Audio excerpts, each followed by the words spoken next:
ఓం శ్రీ గురుభ్యో నమః. ఓం శ్రీ మహాగణాధిపతియే నమః. గురుగ్రహము, గురు ధనకారకుడు, సంతానకారకుడు, లాభకారకుడు, భాగ్యకారకుడు, ధనాన్నిచ్చేవాడు. గురువు యొక్క అనుకూలత ఉండాలి, గురుబలం అనేది ఉండాలని శాస్త్రంలో చెప్పారు. గురుబలం వల్ల లైఫ్లో, జీవితంలో అన్నీ కూడా మనం సాధించవచ్చనే మనకి జ్యోతిష్ శాస్త్రం చెప్తుంది. ముఖ్యంగా గురువు అతిచారంలోకి వెళ్ళటం. అతిచారం అంటే ఏమిటంటే, ఉన్న రోజుల్లో ఒక రాశిలో ఎన్ని రోజులు ఉండాలో అన్ని రోజులు ఉండకుండా ముందు రాశిలోకి ప్రవేశం చేయటమనే దాన్ని అతిచారము అంటాం. అతిచారం ఎప్పుడవుతుంది?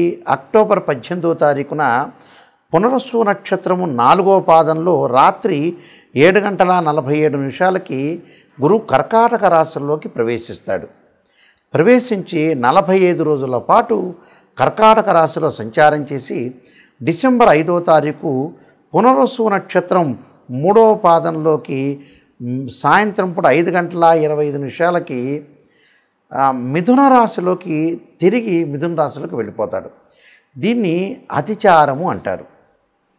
అతిచారం అంటే ఏంటంటే, ఉన్న రోజుల్లో ఏదైతే రాశి నుంచి ఉంటాడో ఆ రాశిలో ఉండకుండా ఉన్న రోజులు ముందు రాశిలోకి తొందరగా ప్రవేశం చేయటంతో దాన్ని అతిచారం అంటారు.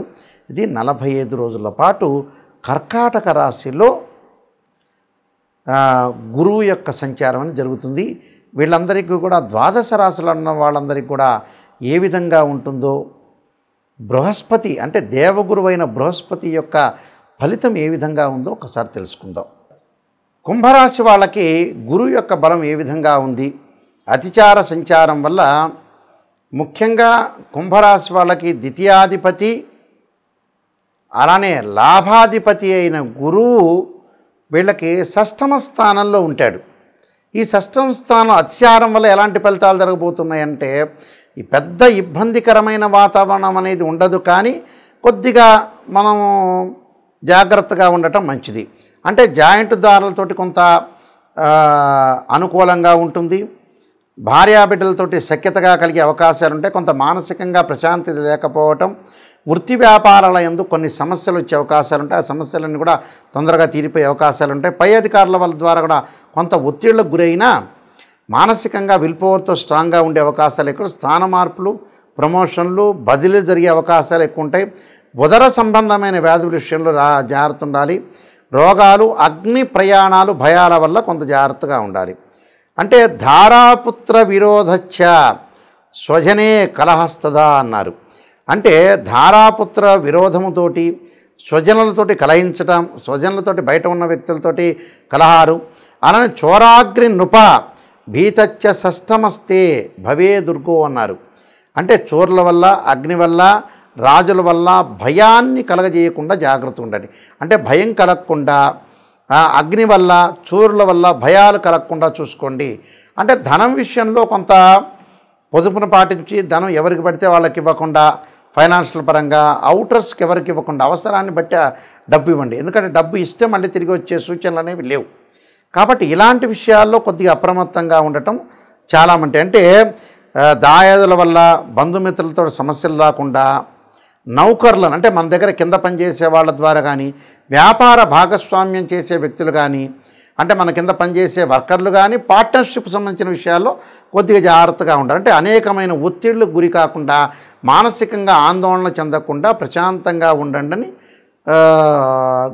శాస్త్రం అనేది చెబుతుంది. ఇదంతా కూడా దోషం పోవాలంటే జాతక ఏదైతే గోచారీత్య దోషం, గురువు యొక్క దోషం ఉండటం వల్ల కొన్ని ప్రతికూలమైన ఫలితాలు వస్తాయి. కాబట్టి భయాందోళన చెందాల్సిన పని లేదు. ఇవన్నీ కూడా గోచారీత్య చెప్పబడే ఫలితాలని పదే చెబుతున్నాను. దీనికి కొన్ని రెమెడీస్ అనేవి చెప్పబోతున్నాను. ఆ రెమెడీస్ మీరు పాటించి ముందుకెళ్ళండి, మీకు మంచి జరిగే అవకాశాలు ఖచ్చితంగా ఉంటాయి.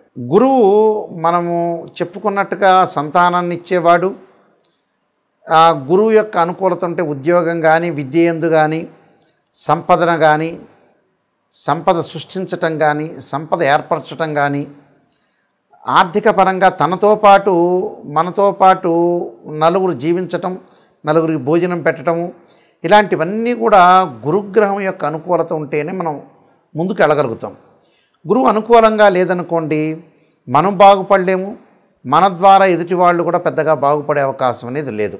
కాబట్టి గురువు మనకి ఏదైతే ఇవన్నీ కూడా మనం చెప్పే గోచారీత్యే కాకుండా జన్మజాతకంలో కూడా నిజంగా గురువు ఎక్కడున్నాడని చూసుకోవాలి.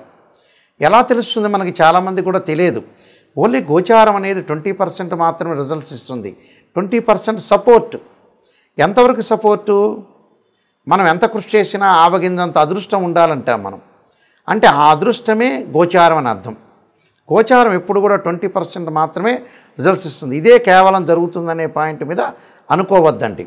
ఎందుకంటే ప్రేక్షకులందరికీ కూడా వీక్షకులందరికీ కూడా క్లియర్గా గోచారం this is the transitive system అంటారు. ఈ ట్రాన్సిటివ్ సిస్టమ్ అనేది 20% మాత్రం రిజల్ట్స్ ఇచ్చే అవకాశం అనేది ఒకటి ఉంటుంది. వ్యక్తిగత జాతకమే చాలా ఇంపార్టెంట్.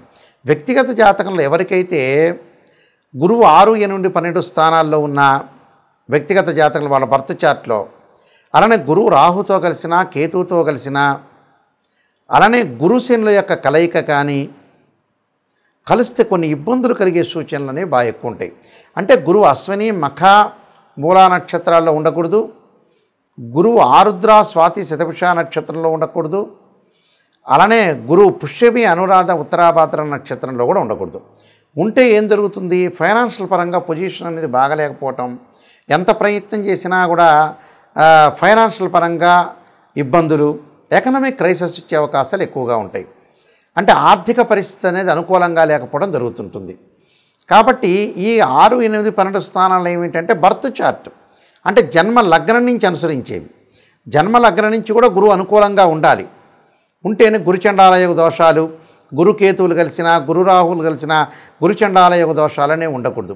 గురువు మంచి స్థానంలో ఉండాలి. అలానే గురువు మకర రాశిలో వాళ్ళ జన్మజాతకంలో 5 డిగ్రీలు ఉంటేనేమో నీచ అంటారు, 5 డిగ్రీల తర్వాత పరమ నీచ అంటారు.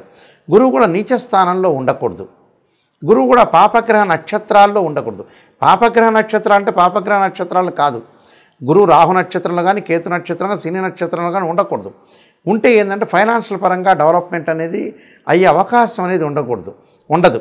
కాబట్టి ఇక్కడ ఉండదు. కాబట్టి మనం గురువు ఎలా ఉన్నాడు బర్త్ చార్ట్లో చూడాలి. అది ఫస్ట్ పాయింట్. సెకండ్ పాయింట్ వచ్చేటప్పుడు నేను చెప్పేది అంటే గోచారీత్యా గురువు. గోచారీత్యా గురువు చాలామంది కూడా చెబుతుంటారు, ఎక్కడ పడితే అక్కడ ఉంటే గురువు బాగుంటున్నాడు అని చెబుతారు. నెగిటివ్లో ఎప్పుడూ కూడా నిజాన్ని తెలుసుకోవడం చాలా ఇంపార్టెంట్. అబద్ధపు ముసుగులో ఎప్పుడూ కూడా జీవించకూడదు.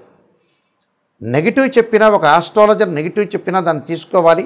దానికి ఒక పరిష్కార మార్గాలు ఉంటాయి. ఆందోళన చెందాల్సిన పని లేదు. ప్రతిదానికి కూడా ఒక సొల్యూషన్ అనేది ఉంటుంది. గోచారీత్యా మూల సూత్రం ఏం చెప్పారు? ఏదైతే రాశి నుంచి ఏదైతే రాశి వాళ్ళు ఉంటారో ఆ రాశి నుంచి 2, 5, 7, 9, 11 స్థానాల్లో ఉంటే గోచారీత్యా గురువు మంచి చేస్తాడు, 20% సపోర్ట్ ఉంటాడు అని శాస్త్రం చెప్పబడింది. మిగతా స్థానాల్లో ఉంటే చెడ్డ చేస్తాడు. అలానే గోచారమే కాకుండా బర్త్ చార్ట్ను కూడా మనం పరిశీలన చేయాలి. గురుమారదశ ఆ లగ్నానికి మంచిదా కాదా? కొన్ని లగ్నాలకు గురుమారదశ అనేది అనుకూలంగా ఉండదు. కొన్ని లగ్నాలకు గురుమారదశ అనుకూలంగా ఉంటుంది. అలానే అంతర్దశలో ఎలా ఉంటుంది, సూక్ష్మదశలో ఎలా ఉంటుంది, ప్రాణదశలో ఎలా ఉంటుంది? బర్త్ చార్ట్లో జన్మలగ్నాన్ని చూస్తే, అంటే జన్మలగ్నాన్ని బట్టి బర్త్ చార్ట్ నుంచి పరిశీలన చేయడానికి కొన్ని ప్రిన్సిపల్స్ ఉంటాయి. గోచారీత్యా ట్రాన్సిటివ్ సిస్టమ్ ప్రకారంగా గురువుని పరిశీలన చేయడానికి కూడా కొన్ని ప్రిన్సిపల్స్ ఉంటాయి. ఆ రెండింటినీ కూడా మనం క్లబ్ చేసుకుని చూసుకోవాలి. అలాగే అందువల్లే పురాతన రోజుల్లో గురుబలం ఉందా అంటారు వివాహానికి వెళ్ళినప్పుడు. గురుబలం లేకపోతే మనం ఏది సాధించలేము. ఒక అమ్మాయి వివాహం చేయటానికి కానీ, ఒక ఇల్లు కొనడానికి కూడా డబ్బు అనేది అవసరం. ధనం మూలం మిదం జగత్ అంటారు. డబ్బు లేకపోతే ఏ పని చేయలేము. అంటే డబ్బు ఉంటేనే అమ్మాయి యొక్క పెళ్ళి, అబ్బాయి యొక్క పెళ్ళి చేయగలుగుతాం. అబ్బాయి యొక్క చదువులు కానీ, అమ్మాయి యొక్క చదువులు కానీ, అలానే ఫైనాన్షియల్ పరంగా డెవలప్మెంట్ చెందాలంటే జూపిటర్ ప్లానెట్ రిప్రజెంటివ్ చేస్తుంది. అలా సంతానం లేని వాళ్ళకి మనం ఎంత డబ్బులు సంపాదించినా సంతానం లేకపోతే ఏముంటుంది? ఆ డబ్బంతా కూడా వృధా అయినట్టే కదా. కాబట్టి సంతానం కూడా చాలా ఇంపార్టెంట్. అందువల్లే మనం పంచాంగ శ్రవణం చేసేటప్పుడు సంతానం సంపత్ప్రదం అంటారు. సంతానం కూడా చాలా ఇంపార్టెంటే. ఆ సంతాన పరంగా కూడా ఎలా ఉందో మనం చూసుకొని ముందుకెళ్తే లైఫ్లో మనకు అనుకూలమైన ఫలితాలు జరిగే అవకాశాలు ఖచ్చితంగా ఉంటాయి. సంతానాన్ని చూసుకొని ముందుకెళ్ళారనుకోండి, సంతానం సగం బలం అంటారు.